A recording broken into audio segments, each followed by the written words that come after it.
Good afternoon. In today's In the Meantime, I'd like to pose to you a timeless question. I started writing this morning, actually yesterday morning, around 5:30 with a tribute to the 16th century English theologian Richard Hooker.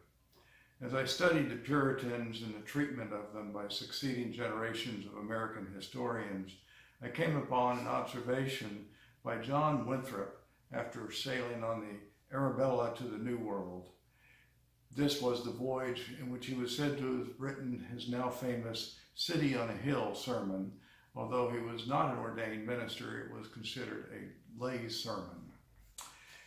While still residing in England, Winthrop struggled with England's conversion from static feudalism of the Middle Ages to a dynamic market economy fueled by the nascent Industrial Revolution.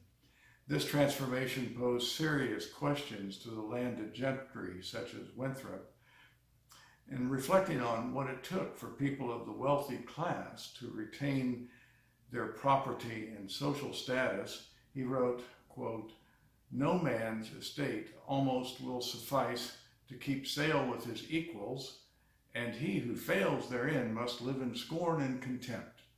Hence it comes that all arts and trades are carried in that deceitful and unrighteous course, as it is almost impossible for a good and upright man to maintain his charge and live comfortably in any of them."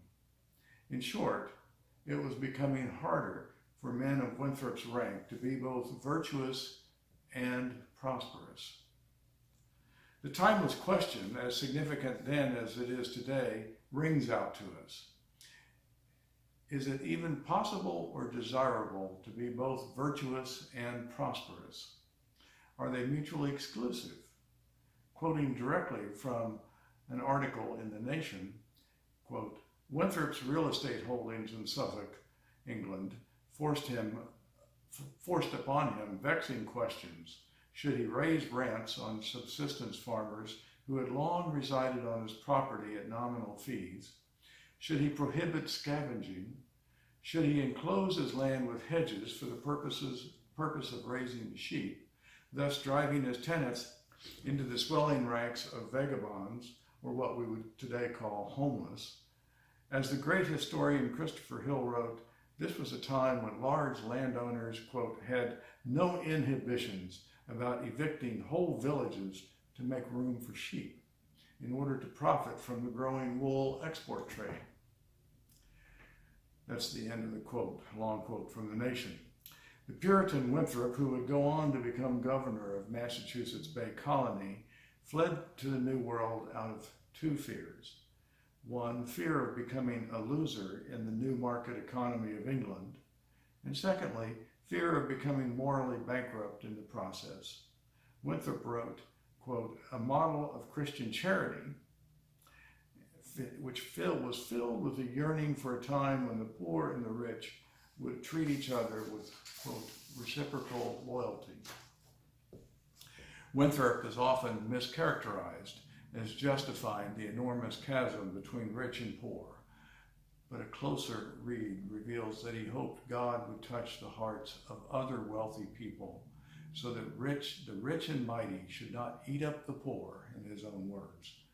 In his model of Christian charity, he cites Deuteronomy regarding debt, and he quotes it, "If the debtor should have nothing to pay, thee must forgive them."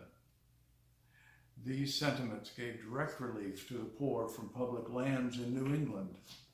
One historian writes, quote, "Grudging as it often was, public, tax-supported responsibility for the poor was a fixture of New England's town life." That's in the 1600s. By 1700, Boston was spending a quarter of its budget on poor relief.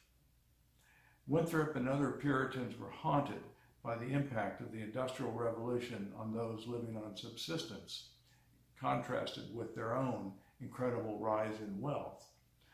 Ultimately, he came to the conclusion that the new free market economy would not suffice for a moral community. We would do well today to revisit those reflections.